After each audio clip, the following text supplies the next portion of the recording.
Welcome to the hottest real estate topics on the planet, keeping you up to date with all the creative ways to buy and sell real estate without bank qualifying, so anyone can build real income starting today. Here is another great show with Dealmaker Bill and Pete the Rookie.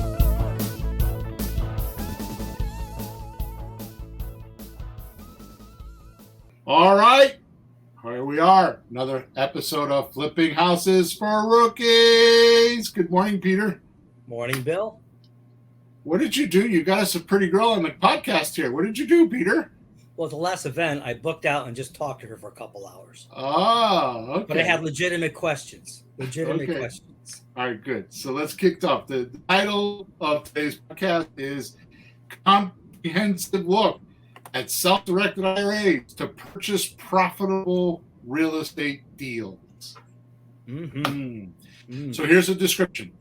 Self-directed IRAs aren't the easiest thing to understand, so we think. But once you've taken the time to go over some of the common questions that most don't know, you'll be able to use this amazing tool to purchase more real estate and drive more profit into your bank account from these amazing yet easy to do deals. On this single podcast, we have a professional certified IRA custodian and specialist that will help us clear up and answer the exact questions we need to answer. We need to get answers to so we can become a pro at using retirement capital to start funding our deals. Your financial future can be unlocked with this one strategy that most don't know or use when buying real estate deals. With self-directed IRAs, you're able to fund tangible assets like raw land, single-family houses, multi-family properties. You got Peter's attention there.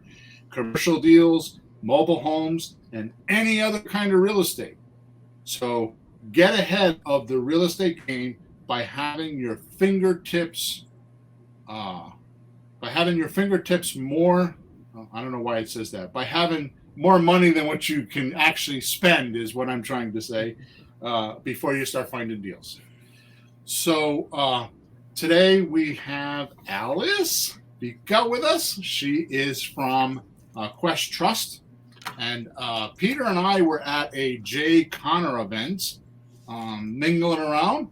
And she did a I want to say it's a show because I really enjoyed it, but I don't think you're going to want to hear that. You did a presentation, and Peter and I looked at one another and we're like, we got to get this girl on our podcast. She's like hot stuff. You really knew what you were talking about, and we were not that means anything, but we were very impressed with your ability to make the whole concept this like crazy, like most investors think that this is like voodoo magic type stuff and only like some high level guys and girls use this to get money, but you made it really simple. So welcome, Alice. How are you today? I am great. Thank you so much for having me on here. It's really exciting to be here. I love self-directed IRAs. It's like you said, one of those things that not many people even really know about, that the wealthy are getting wealthier from, and it's something that is definitely out there for everybody. It's something that, you can use for your retirement, and everybody, whether or not you're thinking about it now or later, is definitely going to get to that place where this information is going to be so important as you continue to try to build your wealth and accumulate wealth. Yeah. So the main thing that I want to get across right quick with this whole concept that we're going to talk about for the next hour or whatever we do is this. Peter and I've been doing this 30 years, 21 plus years full time. Up until my recent partner, who's 27 years old, because I have one partner, I have two partners, Peter and then my other partner, Sean. I never used the bank. And just recently he had this like severe, like, got to use a bank thing. So he did one, he's on his second deal. He's like, I'm never using a bank again. And so the reason why is because there's just, the guy with the gold makes the rules and the bank has a lot of rules.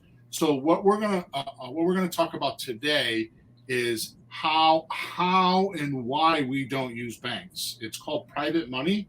Private money is different than hard money. Hard money is usually with somebody that's working for a bank and they're in disguise. Usually, it wasn't like that 20 years ago, but it is nowadays. Hard money has things like points, which is interest without time. So points is, they can charge 3 points at the closing. It's really 3%, but they don't need time to charge it. So that's why they do it. And all these rules they have, right? You got to put 20% down, you got to do all that. Once we show you how to do this with retirement funds, with mostly Alice is going to show you, but what you do is once you understand that you can get a ton of money without ever going to the bank, and you'll be surprised at the people that have retirement funds that you have no idea how much they have in their retirement funds. It becomes a wealth of a tremendous pool of funds for your real estate activities. All right, so the first thing I want to do is I want to have you do what you did at the event and just like really simplify what is a self-directed IRA. Why do we need it and what is it? If you could. Yeah. So self-directed IRA is simply an IRA where the IRA owner is going to direct all the investments in the account. There's really no legal distinction between a self-directed IRA and any other IRA, except that with a self-directed IRA, it's going to be the account agreement is going to allow for the broadest possible spectrum of investment. So the sky is literally your limit with self-directed IRAs. You can invest in normally your more traditional stuff would be the stocks, bonds, mutual funds, those types of things. But with self-directed IRAs, it includes things like any types of real estate, right? Purchasing real estate, flipping houses. You could do promissory notes, private placement investments. So a lot of LLCs, limited partnerships. There's just so many things that you can do with a self-directed IRA. It's so incredible what people are doing and the things that I've been able to see while working for Quest Trust Company. With a self-directed IRA, you don't have to, think outside the box because the box is so much bigger than we normally think, right? We normally just think of those traditional kinds of assets where each of us has this knowledge that we can use every single day to actually use to make our retirement account so much bigger. I know some of us don't really know the stock markets, right? But you're already a professional real estate investor, or maybe a lot of people who have IRA accounts that they're maybe having a full-time job, but they want to kind of start getting to know what they can do with their IRA accounts. You can start educating them. You can start using some of that money to invest with notes, where you can purchase properties and work out deals between them. The invest in what you know best is one of our favorite lines, right? Because it's what you know. If you know the stock markets, that's awesome. Invest in that because that's what you know. But if oil and gas or real estate, you know how to do a lot of notes. You can take those talents that you build on every single day, those skills that you take to your job, those things that you read about. Maybe it's even a hobby for you. You can start building those things in your IRA account, your self-directed IRA account, and all of that wealth, all of those tax savings that are coming back, they're just building within your account, and you can already be taking advantage of those things. Even now, if maybe you don't even have a very big account or a lot of money, you can take advantage of other people's money, like you were saying. A lot of people have retirement accounts, and they're just sitting there, maybe, invested in the stock markets, where if people knew what they could really do with the power of a self-directed IRA, I think a lot of people would do more of it. And not to mention just diversifying your assets, right? We invest in the stocks and the bonds, mutual funds, and the stock markets go up and down, and we almost have a heart attack when those things happen. But when we move those, we diversify our funds and we're able to invest in real estate or other things, and the stock market's doing this, but our real estate is staying steady, it's going to balance itself out. So we're really maximizing what we can do within a retirement account. It's not just stocks and mutual funds now, it's all of these alternative assets that are at your fingertips. And it's incredible to see how creative people are getting with this. So first of all, I want to say, whoa, we got to put the brakes on here, because listen to what she just told us, Pete. Now, here's where my mind goes as the deal maker. So imagine this. You have a free and clear house. Yeah. You have an owner that is willing to do a note, but they want short term, like a year. Well, I'll be financing for a year. And in the past, we would be like, oh, no, we can't do that because we can't figure it out. But what she just said, so is it my internet? Did I go away? I still see you. Okay, what she said was we could write that annual note and find an IRA owner to buy the note, right? Because it takes notes, right? It takes notes, not like you're writing notes, but she allows that as an asset. The asset is, so you could have someone, anybody. It doesn't even have to be a free and clear owner. You can have a seller that wants a short period of time, and you can write a 1 year note and say, yeah, I'll give you 1 year, and then just go find something. You got a whole year to find somebody that has an IRA account to buy that note and take it over. And what does that mean for you? That means you're no longer paying the seller the money monthly. You're now paying the IRA money monthly. It doesn't do anything for you. You could get a long-term contract with them, right? So it's a very interesting strategy. So with that said, Alice, I think you described it, but I just want to kind of like pinpoint it. So I was going to ask, what's the difference between self-directed and a regular IRA? So I just want to clarify. So a regular IRA, you're kind of leaving it over to the stock market guys or the gurus, and they're putting it in whatever fund they feel is the safest and most payable for your money, because it is your money. Yes. When they come over to your company, which is what you specialize in, is self-directed IRAs, is now you as the owner of the money can say, I want my money to go here. Correct. Yes. So traditionally with IRAs, it's really just what the custodian is going to allow you to invest in. So you do have those custodians that have alternative investments and more of the traditional kind. You have ones that, only invest in more of the traditional kind. Those are going to be like Charles Schwab, Fidelity. They have more of it where you would hold your traditional assets with the stocks and mutual funds.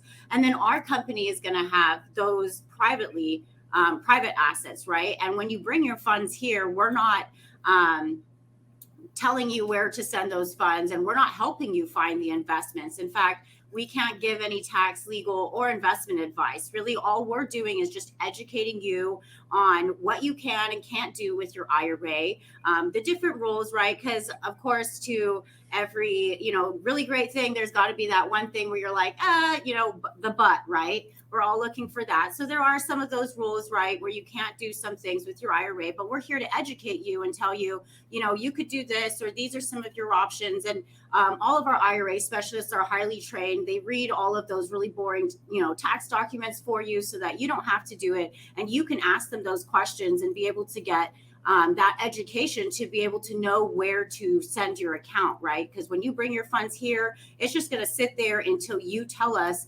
hey, send the funds to, this investor or this note or whatever it is that you're investing in. It's just going to sit there until you decide what to do with it. So just knowing what you can do with the self-directed IRA is incredibly powerful, but also having the knowledge or the network to be able to find those investments so that you can start utilizing your IRA or somebody else's IRA that they want to start investing in real estate. Because there's a lot of people who have, jobs, maybe they're doctors, they don't really want to quit their job, right? But they do have, IRAs or 401ks or money that they could be using and investing in, and they kind of want to have more of that passive thing. So having a network where you can, be in a room and find those types of people, it's really powerful, because then you can start maximizing the accounts and start accumulating wealth in your IRA from all the tax savings that you get, right? If you sell a house and buy it, you might get taxed on it depending on where you are. But with an IRA, everything is going back into the IRA account,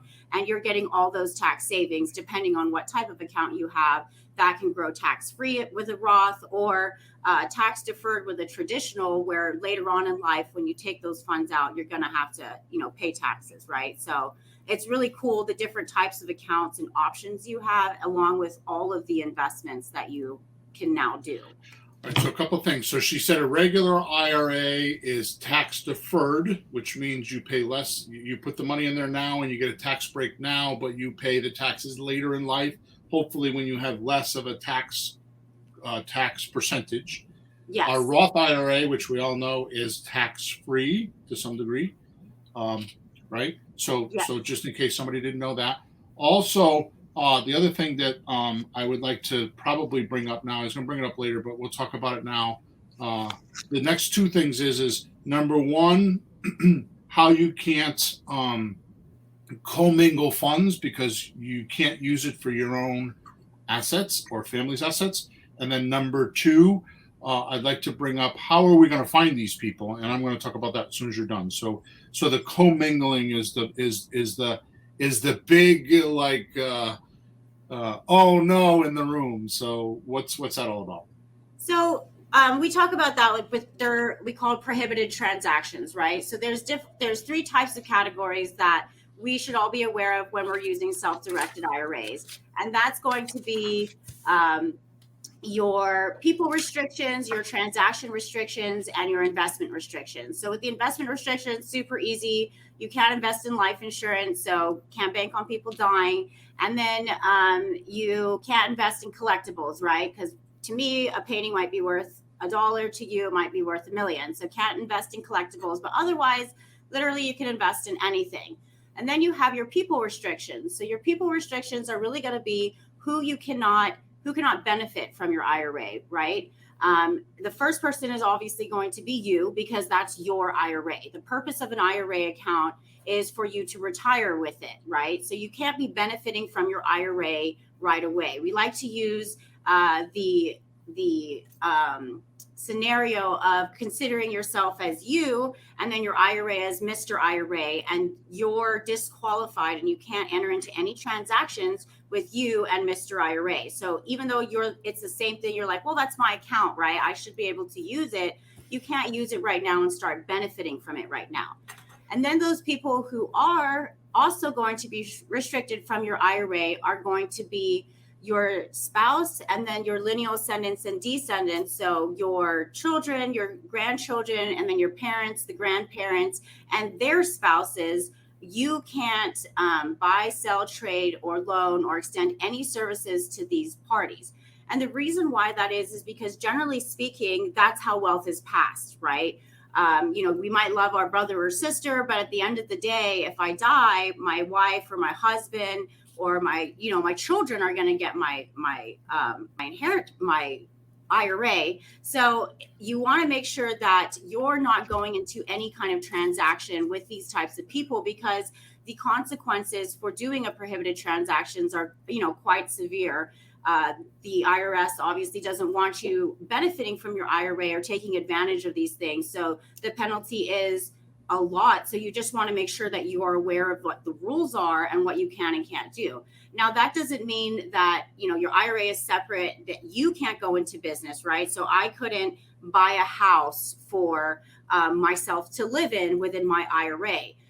If I had a house in my IRA, I couldn't go and sell that to my mom or my dad so that they could go live in it, right? Because now I'm benefiting from them. Or I can't buy a house and rent it out to my children who are going to college and they're going to, pay me rental income. That's not going to be allowed. Those are going to be prohibited transactions, right? But let's just say my mom's got an IRA and I have an IRA, and my children have a health savings account or a education savings account. I can partner all of those. Like if I buy a house that, and I don't have enough money to just do my IRA, I can actually partner all of those accounts together and purchase the property. So it's a little bit different in the sense that we're all on the same side of the fence, right? So when the rental income comes in, the funds are going to go back into the account the way that it was split.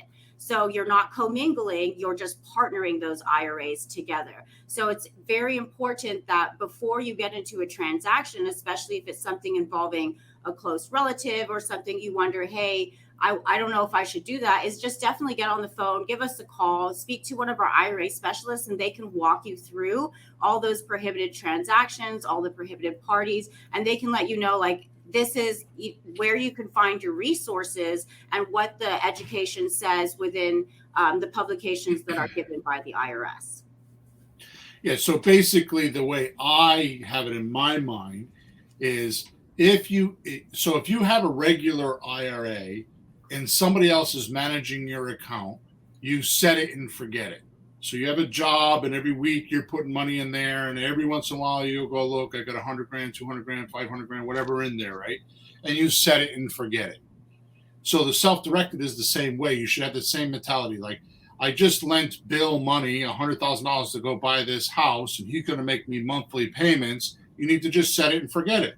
I mean, you could check on me to make sure I'm making my payments, but you can't be part of that at all. And I didn't know what you just said, actually. So thank you for that. I didn't know you couldn't rent to a relative and all that. I didn't know that. Yeah, that would definitely be considered prohibited, right? Because again, those are prohibited parties. Like, you can't have your, parents go live in a house that you're renting. Right. Same thing, like if you had a rental property and the AC broke down, and let's just say my children have a AC company, I couldn't go and have my children go and use their AC air conditioning, right? I need to have that arm's length, and I'm not benefiting from my IRA account. And that's a really important concept to understand when you're investing with self-directed IRAs, because it's so important and because the consequences are so much, right?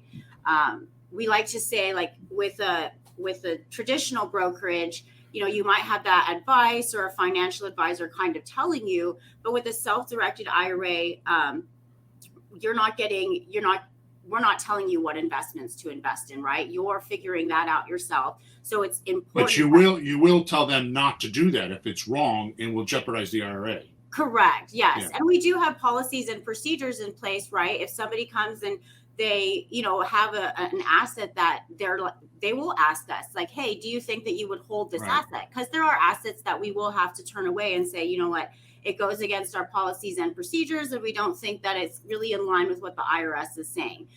There might be other companies that will do or hold that asset. So that's what some people will do. They'll just go around and ask the companies. And every custodian might be different as far as what they will allow.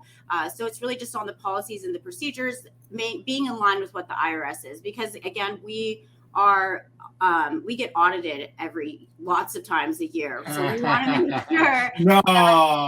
Yes, right. So we want to make sure that the investments that you are holding is not going to get us in trouble too, right? We want what's best for you, and we want what's best for us as a company, so that we can all be benefiting from this incredible tool that we have to be able to grow our wealth. So yes, when you say custodian, she means somebody that's taking care of the account. That's what a custodian means. Correct. And that's what your whole company is. Yes. It's custodians. Yes, because your IRA, you can't hold it, right? So you can't have like your little bank account where you put your money in and you have access to it. So you have to have a custodian that manages the account, right? They hold it. Technically, when you have an asset, right, the asset is owned by the IRA. Let's just say you have rental income, it's got to go back into the IRA. If you have contractors go out there, you have to pay them from the IRA, right? You can't just take that money and pay them yourself. You got to pay it from your IRA account. And if you do, you jeopardize the whole IRA. Correct, right? Because it's a prohibited transaction. So it's just those little things. It's so important to educate yourself. So let's talk about the logistics of that, because I have a couple of my friends. One of them has lots of money in a Roth IRA, and he taught me that the IRA can actually own a checkbook. So you can, an LLC can own an LLC, so you can move the money from the IRA to write a check out of the checkbook. Is that correct? The checkbook control IRAs, yeah. The 401ks, yes. Yeah. There are people that allow it. We, as a custodian, do not. We only have solo 401ks. we actually have 7 different types of accounts, right? So we've got the traditional, these are all the accounts that you can use for self-directing. You've got your traditional, your Roth IRA, your SEP, Simple, and 401k. Those are going to be for your self-employed accounts, right? If you're self-employed, you've got like a business going or something, you utilize those accounts because they've got those higher contribution limits, right? But there's a lot of, again, if you're a new investor or you're somebody who's never done this before, we definitely say that you should stick to, the easier accounts or the easier investments, because there's a lot more ways that you can mess up, a transaction or do something that you might not have done if you're writing yourself those checks, or, there's a lot more risk involved with those types of accounts. But yes, there are people that do that. It makes it, easier. Maybe they have different types of investments. So why would somebody do this? Why would a person with a retirement fund? I mean, I know the answer, but I want your perspective. So why would somebody do this? I mean, obviously it's so many people do it that there's not many of them. There's a few of you guys that have big companies that do this. So why would they want to do this? Why would they want to go through this hassle? The hassle of using a IRA. So somebody like me has $500,000 in an IRA. Why would I want to do this? So first thing that would have to happen is, well, why don't you answer that question first, and then why would they want? Well, okay, so that's a great question, right? Why would you want to use your IRA, right? Everybody's like, I want money right now, all this good stuff. You want to invest the money. So if you had $500,000, let's just say you purchased a property outside of the IRA, and let's just say I got $100,000 property, I fixed it all up, I resell it, and now I've sold it for $200,000, right? All that money that I've made, I'm going to get taxed on that, depending on how I did that deal and if it's in my name and all this kind of stuff, right? I'm going to eventually have to pay taxes on this. Now, let's just say I have $100,000 in a traditional IRA. A 401, generally, like if you have like an old 401k, right? Like if you have a job and maybe you lose it, traditionally you'll roll that into a traditional IRA where you can actually start using for investing. So a lot of people actually have quite a lot of funds that they've saved up from maybe old jobs, and they can start utilizing this. But if I did that same transaction within my traditional IRA, I get, $100, $200. When the money comes back, I'm not going to get taxed on that, right? Because it's all in my traditional IRA. I could just basically use it and start investing some more, right? Now I could buy $200,000 property, or, whatever, or $200,000. And all that money is always coming back into my IRA, and I'm never getting taxed on it. It's in my IRA. It is staying there. Now, when I reach the age of retirement, or I want to start taking those funds out, the idea with a traditional IRA is that I'm in a lower tax bracket. So now when I'm taking my money out, it's going to be taxed at a lower thing than if I was doing it when I was younger, right? I might, be making more money now, all that good stuff. So if I start taking that money out, I would get taxed a lot. So the idea is to save it for retirement. Now I'm going to start getting the tax because Uncle Sam wants his taxes. Either way, we're going to get no, right? So then now I'm going to take that exact same example, and I'm going to do that in my Roth IRA. If I have $100,000 in my Roth IRA, now keep in mind with the Roth IRA, any contribution I make to that, I'm not going to get a tax deduction. I'm paying my taxes on my Roth IRA, and everything that is in there that is growing is going to grow tax-free. So if I have $100,000 in my Roth IRA, like let's just say I moved it from my traditional, okay? I will have to pay taxes on that, right? Anytime you do convert to a Roth IRA, it does get added to your adjusted gross income. So you always want to make sure that you're talking to your attorney, your tax advisors, if this is the right deal for you and where you are in your life. But if, let's just say I was like, okay, I'm not going to do this in my traditional, I'm going to do this in my Roth, so I convert that money. I've already paid taxes on this $100,000. Now I do that same deal, that $200,000, that extra 100 I've made, I am never going to pay taxes on that as long as it stays in my Roth IRA, and I can continue to use it when I get older and I'm in retirement age and I start taking that money out. It will forever come out. So I want to make sure I clarify this, because this could be a little confusing. So what you're saying is if I have if Peter has $100,000 in his IRA, right? And he he can't buy a house for $100,000 with his IRA. But he can come to me and say, Bill, I'll partner with you. And then we would split money, and his half would be the $100,000. You Right, could so- do that. This is a partnering deal, but yes.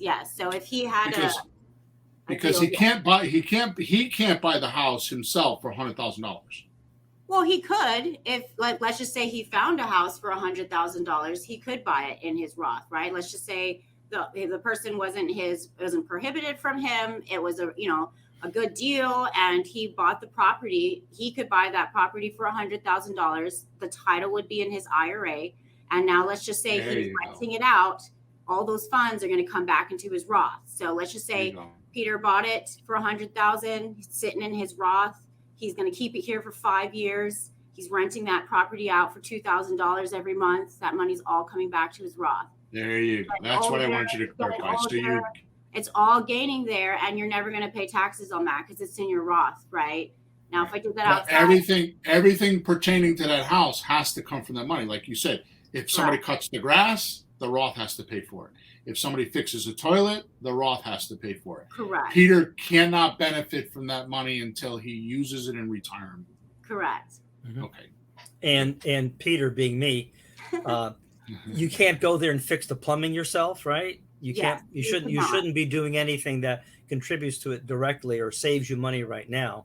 Because one thing that you said made a lot of sense. It's for retirement, so you shouldn't be pulling money out now until you're like 59 and a half. You had it for 5 years, which I qualify for. So, once you get older, you can put money in there, use it, and then you can take money back out because, sorry, we're old enough now. Yeah. But I think, right? Yes, for sure. You can. I mean, you said when you're older, you can start putting money in. You can start putting money in right now. I max out my Roth contribution every year. It's like a little game I have. It's so fun. But with a Roth, Gee, I wonder why. you get to see your money grow. It's fun. But it's cool because as a younger person, right, a lot of people are like, well, what if I need that money? If I put it in there, I'm not going to be able to touch it until retirement. With a Roth, anything you contribute, right, comes out of your personal money. These are my contributions. If ever I need those, I can take those out at any time. That's the cool thing about the Roth. It's almost like a savings account, but if you leave that money in there, it's going to grow. So any of my contributions, I can always take out. Because I've already paid taxes on it, I'm not paying taxes on it again. So that's really the power of Roth. Let's get into deal structuring. I have to do the deal structuring, okay? So I know the answer, but I want you to tell everybody what's the max contribution you could put. We'll say into a Roth because you're talking about Roths. What's the max annual contribution you could put in there? So for this year, it's going to be $6,000. If you're over the age of 50, you have a catch up of $1,000. So it's not a lot, right? You can build as you grow. No. Hang on. So come into my world. So she just said, so how the heck are you going to buy a house for $6,000? Well, I buy houses for $100 down.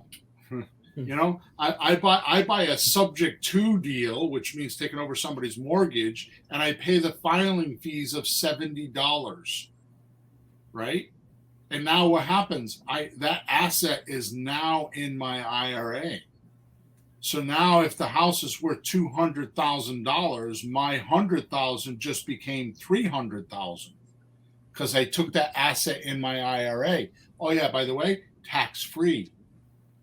So there is so much benefit. I could go on for hours talking about this, which I won't do, but just think of it this way.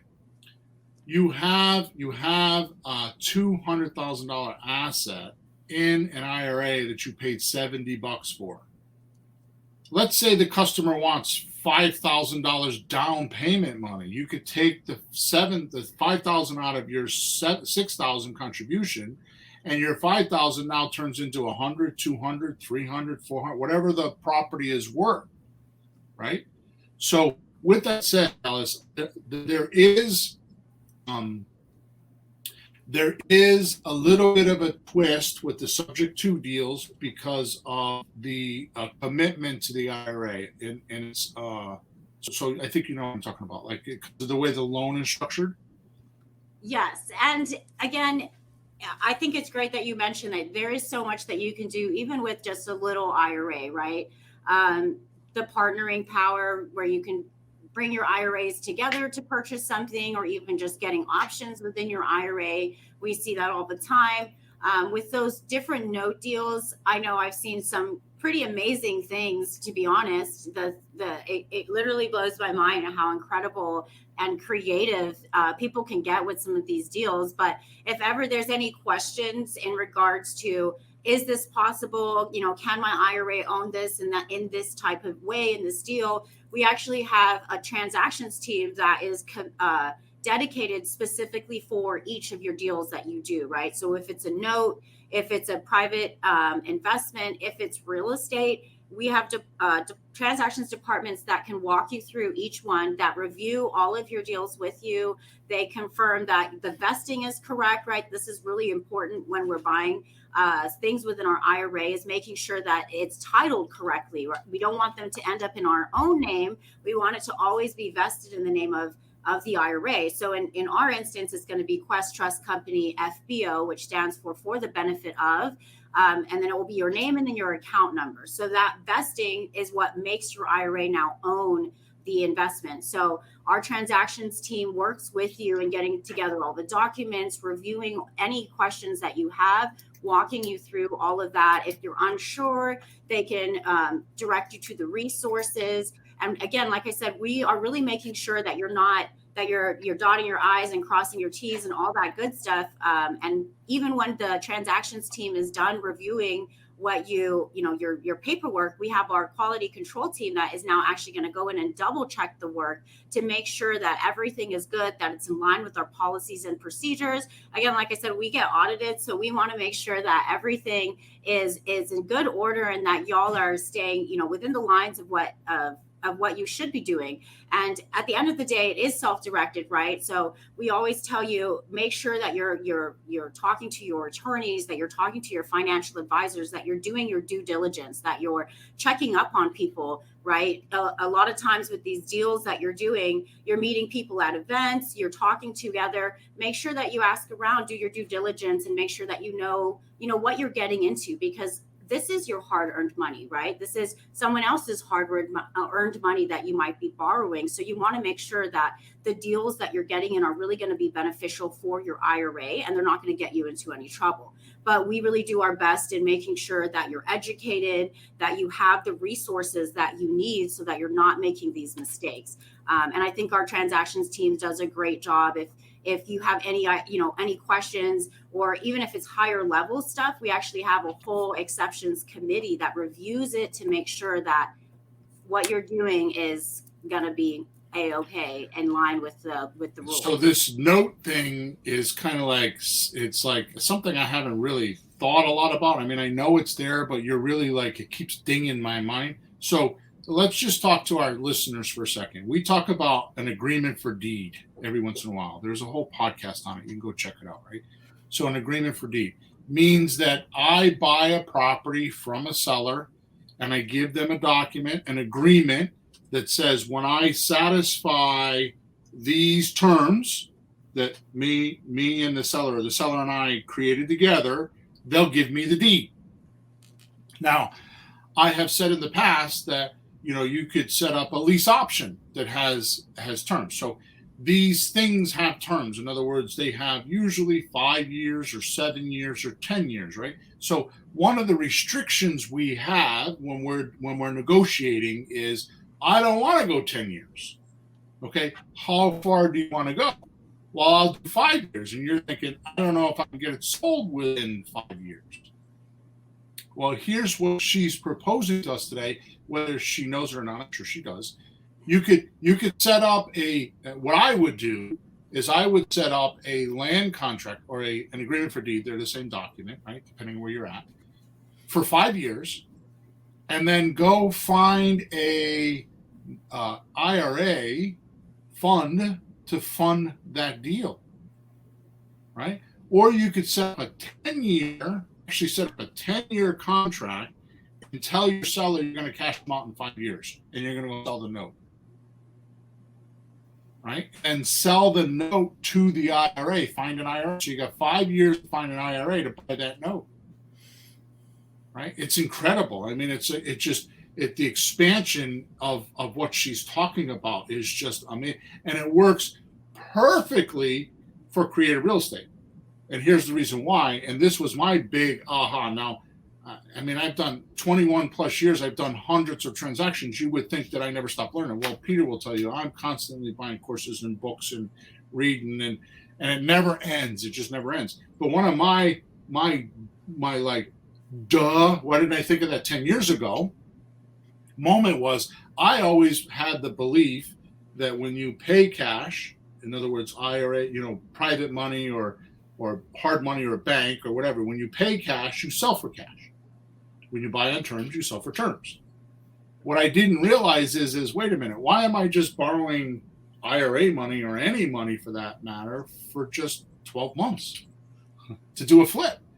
Why not borrow for 5 years or 10 years or whatever the seller, whatever the IRA holders, because think of it this way. I have a relative, we will rename anonymous, and that relative is, can you still hear me? Okay, good. That relative, let's say that relative's 45 years old and has $500,000 in an IRA. When is that person going to use that money? 15 years later, minimally, right? So why not set up a 15-year note with that person? It's so easy because they're not getting their money. And going back to what I was asking before, why would somebody want to do this? Well, Alice talked about, well, if you were to buy your own house, the gain would be tax savings. But another reason is we pay 8-9% for this money, and sometimes that is much more than what they're getting in their regular IRA. They might be doing 6 or 7% with their regular IRA.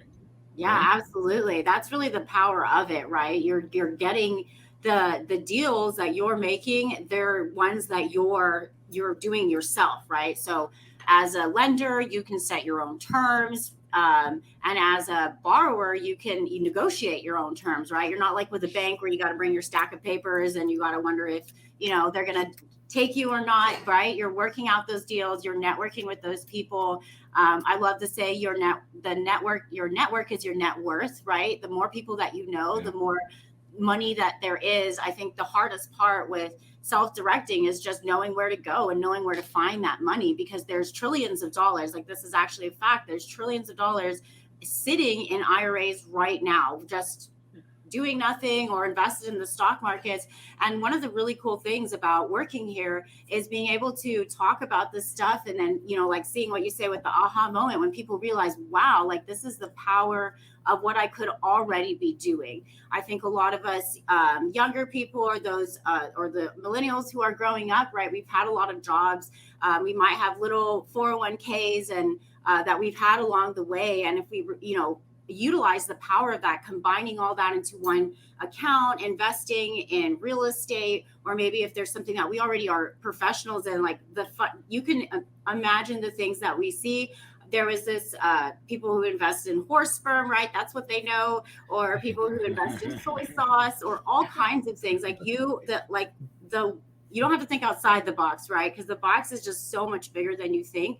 The investments are so endless that your creativity really is your limit. So getting to know people and networking is so important. Going to events, meeting people who are looking for deals, meeting people who are just wanting to be more passive investors, like that's power at your fingertips, and ways that you can already be growing your wealth in substantial ways, right? With IRAs.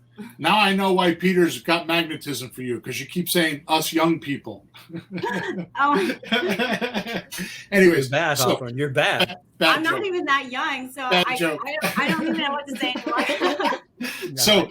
So listen to this. So I obviously coach. I do calls like this. I speak to somewhere between 10 and 12,000 people a week, we'll say, whether it's here, emails, whatever it is. It's not always two-way, but I get a lot of information.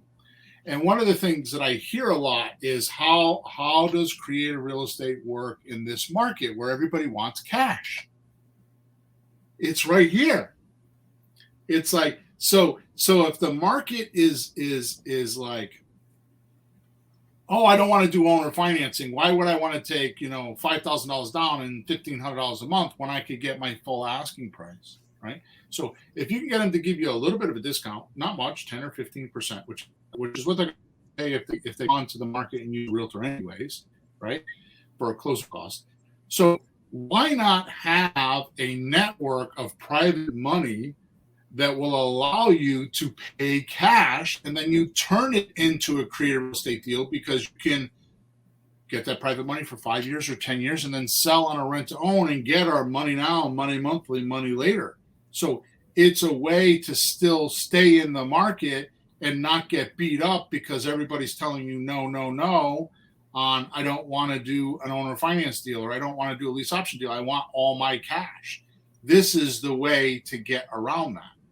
Okay. Yes. So I just want to talk about one thing, and then I want to come back to what you were talking about. So how I promised a half an hour ago, how do you find these people? And I'm going to tell you my criteria, right? So it's often most common that IRAs and 401ks or retirement money. She said there was 7 of them. We're not going to go over that today. I think you should contact a representative to talk about that. We will tell you how to do that before we leave, right? So the point that I'm making here is that it's common, very common, if you know someone that has worked for a company, we'll say 5 years. It could be less, but 5 years. Like I'll look for people that have been with a company 15 or 20 years, and I'll ask them, do you have IRA or 401k? Do you have retirement? Do you have a pen? I'll usually start, do you have a pension? How about retirement money? And there's your person. And you'll be surprised at how many people work for a company for 15 years or 20 years, and they've got $100, $200, $300, $500,000 in an IRA that is just, it's top secret. It's like breaking into the Federal Reserve. It's like, oh I didn't know so much here. Wow.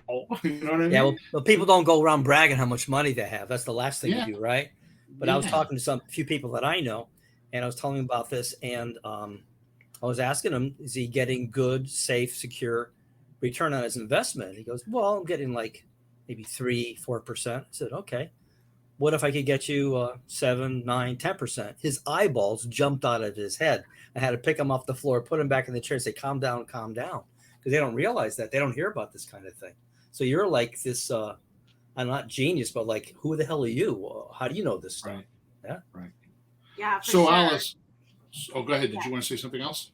Oh no, I was just gonna say, like, there is so much power in your network, right? And knowing those people, like you just said, people who have IRAs, it's kind of out of sight, out of mind, right? We think about wealth, we think about money, we think what we have right now, and not thinking about what's all in our account. So there's actually people who have a ton of money, and the cool thing with a company like ours, or IRAs in general, is if you know these people, let's just say they're already invested in maybe at, Fidelity, Charles Schwab, and the traditional stock markets, and you're kind of putting together a deal, knowing them, having them in your back pocket, they can already be having a consultation with their IRA specialist, setting up an account.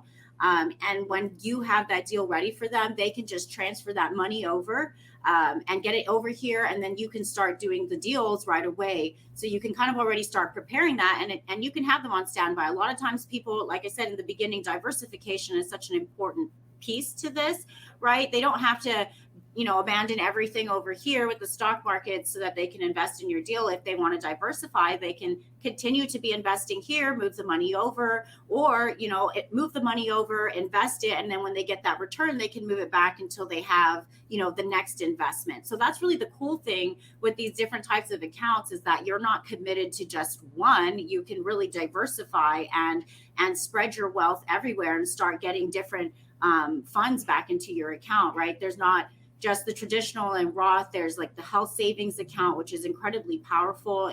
We call it the best of both worlds, right? Where you're contributing, you're getting that tax deduction, and then anything coming out for health expenses, qualified health expenses, is going to be tax free. So, we all have health expenses, things that we need, right? These are accounts that you can already start utilizing and getting tax savings, even as, you're growing up, or you're getting older, or you're a young person just starting your family. You can have an education savings account for your child where you're already paying those education expenses tax-free, right? I love what you said when you said you could do options. You can buy things for $100.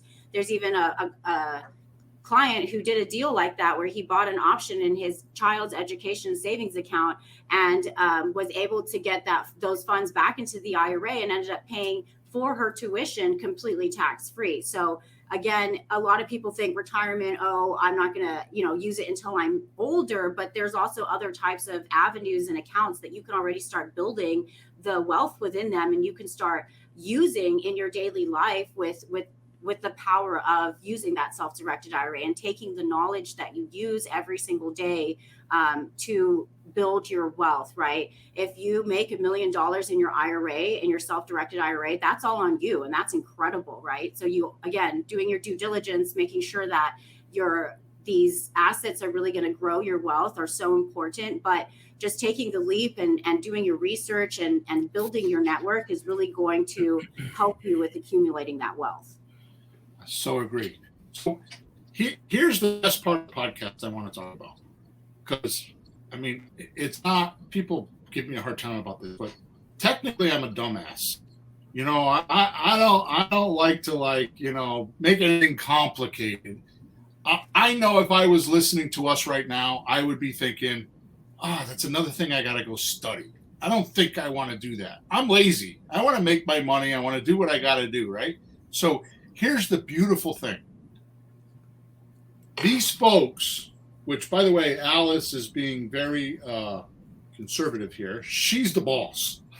She's in charge of all these agents, okay? She has a bunch of agents that if you go into the link, which, by the way, I didn't do any of my housekeeping stuff when I started, Peter. We forgot about that because I didn't have my notes, right? So my point is if you go into the link of this podcast, wherever you're listening to us or watching us, there's a link.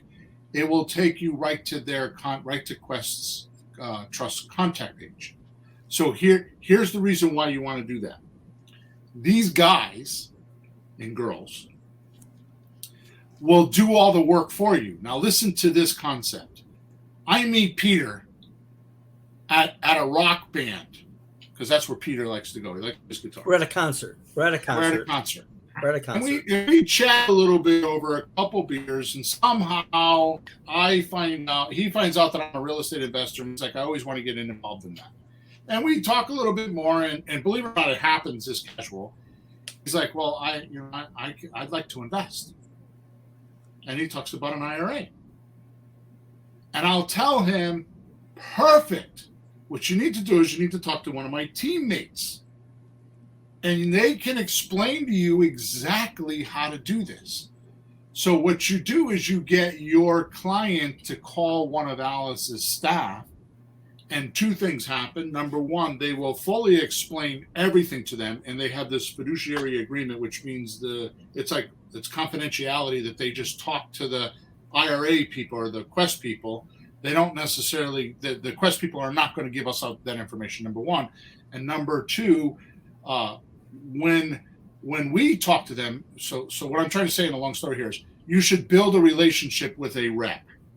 Because number one, you're going to want to send your clients there so they can get all their questions answered. They can get all their things set up. But more importantly, they have these beautiful packs that they'll send you that you could give your potential IRA or your potential private lenders. So you want to know how to get private money. Let Alice and her crew do all the work for you. They're going to give you marketing materials, and they're going to tell the people how to do it. So with that said, I'm just talking crap right now. I'm going to let Alice explain it really. That's my rendition of it.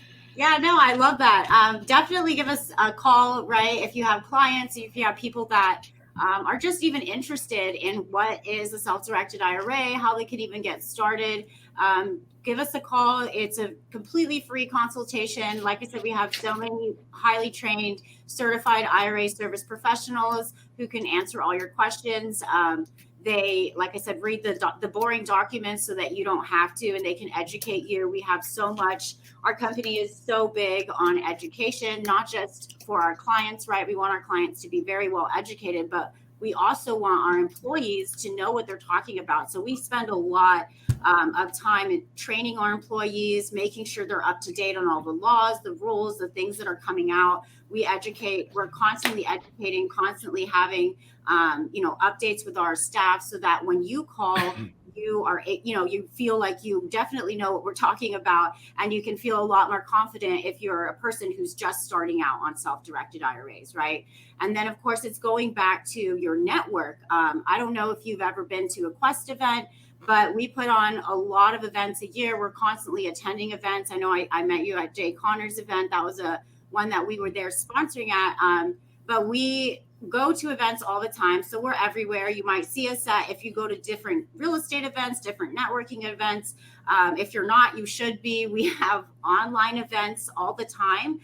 Definitely check out our website. But one of the biggest events that we have going on, which is the Quest Expo, this is actually an annual event that we do every single year. And this is going to be one of the biggest alternative investment conferences of the whole year. It's on Friday, September 23rd to September 25th. And it's going to be specifically at the Westin Galleria in Houston. Wait a minute. You're going to have billions of dollars in one room? Is that what you're saying? You're going to have all this money in one room? Yes. No way. Trillions and trillions of dollars. We have guest speaker Emmett Smith, who's going to be there. He's going to be speaking. So you have the opportunity to not only just get a whole bunch of education from, these power pack days where there's going to be speakers and all these things going on, but you get to network with people who are coming from all over the country for this event, right? We are expecting over 800 attendees, and the possibilities to actually meet people are going to be completely endless, right? It's really up to you to who you meet. And a lot of times, we get complacent, or we're like, there's not really any money there, but what are we doing to get there to meet those people, right? You have to build that bridge with them and be able to network with them and actually get to talk with them. So the expo is going to be a completely unparalleled opportunity for you to actually network, to meet these investors, to talk to people who've been doing this for years, right? You'll have the opportunity, if you get the VIP tickets, to actually get VIP lunch and lounge area, which means you'll have even more opportunity to talk to the speakers, to talk to the people who are industry experts who've been in this for a very long time. And today, because we are very glad to be on this talk show, I did talk to our marketing team, and they are giving us a code. So if you use Rookies30, you will get $30 off the tickets. And so the tickets are normally $249 for general admission, but with that code, you'll only pay $219.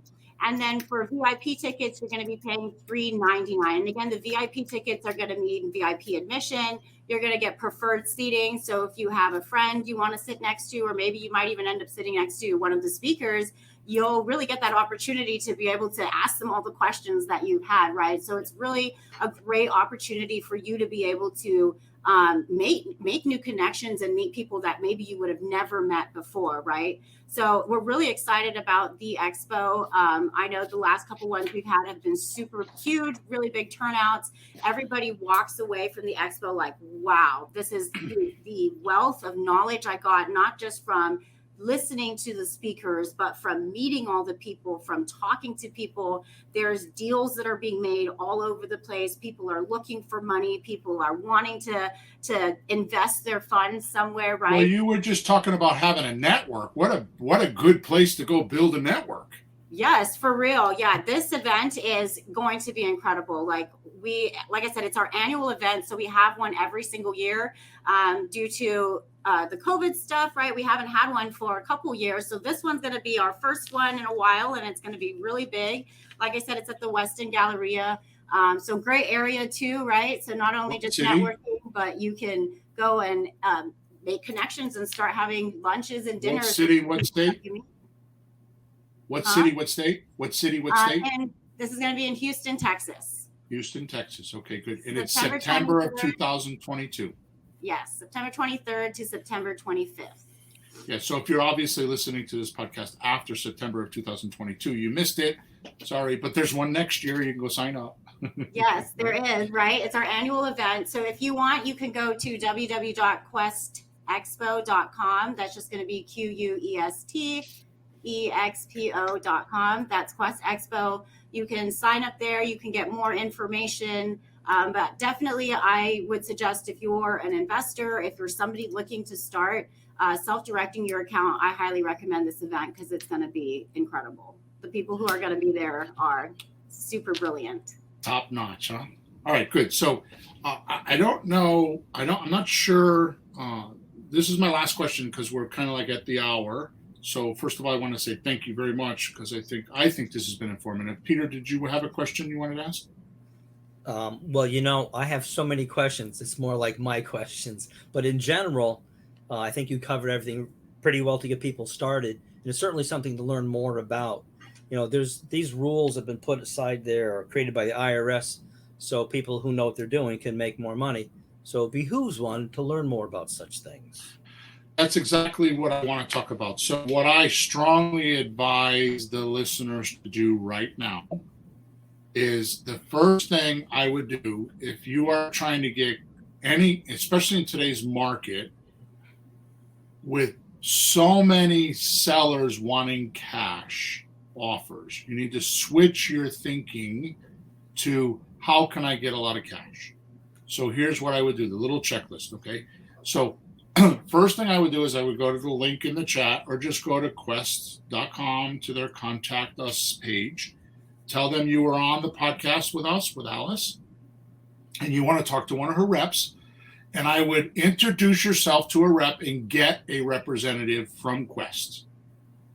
And that representative will help you with if you need marketing materials, if you have questions, you can get their direct line, their phone number, or their direct email. So when you start talking to people, the only thing you're going to do is introduce your people to the Quest rep. And then from there, the magic will happen. Okay. Now, if you personally do not have an IRA or a Roth, I strongly suggest when you're talking to your rep, you get something. Now, there's something that I have a curiosity on. And Alice, I know that I'm probably springing this on you, and if this is not the place to talk about it, that's fine. But on your website, there was a thing that said, what happens if I don't have enough money in my IRA to purchase investment? So what does that mean? Do you know?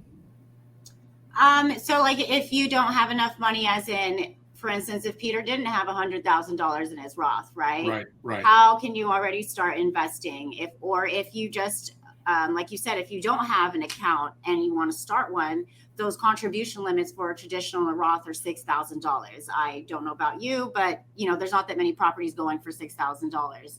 Right. But using the power of the IRA, the power of partnering, the power of knowing people, you can already, again, partner your accounts. You can, like what you said, find investors. Maybe they have, you have to pay something up front. That's, again, the sky's your limit with these creative investments that you can get. But the cool thing with those types of accounts is that you have the option to be able to partner your accounts, or if, for instance, you have a big family, right? And maybe your whole family doesn't even have, very large accounts, you can already start partnering those together. And I know if you go to our Quest website, questtrust.com, we have like a whole education tab, and there's actually classes that go over different, case studies of investments that people have done with smaller amounts of money, right? We're always, like I said, educating on our Facebook page, our YouTube page. If you have clients where they're like, I just want to do some research, by looking at our YouTube channel. We have, previous things where we talk about what you can actually do, right? We're not telling you this is an investment you should invest in, but we're getting your creative juices going, right? You're starting to think, hey, if other people can do this, I have these options as well. And that's really the power of a self-directed IRA, right? It's always been there for all of us to use, just there's very few people who actually even know about it. So telling more people about it, even just educating them, getting them started, getting them even thinking about it. Maybe they're not ready now, but they'll be ready in a year or two. And just having that opportunity to be able to help them increase their knowledge, right? This is not something everybody knows, which I think is one of the disservices, right? We really want to tell everybody about the opportunity that they have with the power of these accounts. So just, again, like I said, directing those people to get educated, showing them where to find those resources, that's always a benefit because they can already start doing their own research, and even you don't have to go and preach it to them. They can start learning it themselves. Exactly. So, no disrespect to you, I don't mean it this way in your team, but in real estate, we talk about outsourcing, getting a virtual assistant, getting other people to help us with our work. Now, I'm not saying that Alice's people are virtual assistants. They are far from that. But it's a perfect place for you to outsource this education because A, it's on their website, and B, you can call and I'm reiterating, call and get your own rep. So when you're having a conversation, even if you're not sure, even if your person doesn't have an IRA, you could say, would you be interested in some retirement funds and I'll help you build it? Right? So maybe they have $6,000 to put in that year, and you could go buy a subject to deal or an option deal or a land contract or something like that and help them build their retirement account. Who wouldn't want that? So they're going to put in $6,000 and you're going to turn it into $30,000 or whatever the number is, or $20,000 or $5,000 or whatever it is, right? So it's just a whole, like Alice said, it's like this hidden secret that is getting more and more popular. But I think Alice did a great job of explaining it to us today so that we could understand what it's not so complex. It is not really that way. So the complexity, Alice's staff takes care of. They read all the boring documents. They deal with the IRS. They deal with your lawyer when he has questions. They do all that stuff for you. So why she's not saying this doesn't cost any money to call one of her guys and get a rep. They want business. They want people to have accounts. That's what they're there for. So yes, and it's amazing to again see people build their wealth in this kind of way.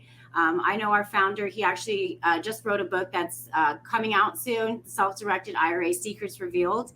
I actually have a book club going on and I'm reading it, and it's really incredible just to even understand this knowledge and to be able to read the knowledge that he has is so incredible. And it's really amazing. I think that he's really shared his vision with all of us to be able to share with everybody. I know all of my employees always talk about how, they talk to their parents about what they can do now with their IRAs and with their old 401ks. And it's really cool to be able to see so many people be able to benefit, not just in the sense of they have the knowledge, but like you said, they're being able to use their funds to grow faster, to be able to get wealthier quicker, to be able to accumulate that wealth in shorter periods of time. And each one of us who's either a borrower, a lender, we're all helping each other in that way, right? It's like a whole network. We're all investing in what we know best. We've got that socialness going on. And it's so incredible how much you can just use the power of these accounts to already start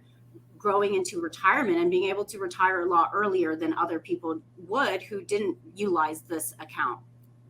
Yeah, and I'm being a little bit weird about it, which is normally me, but I have a 31-year-old daughter that just got a promotion, and she got probably about a $35,000 raise a year with a promotion.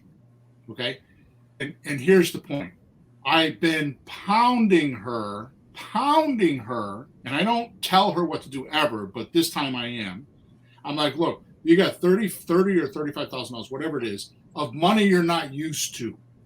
So go find everything to spend it on, like your health insurance, your education for the kids, an IRA, all that kind of stuff, because you're not used to the money. So get it squandered into all those different things. And she doesn't know this unless she listens to this podcast, but I fully expect to help her with her retirement funds by getting her a deal in that IRA.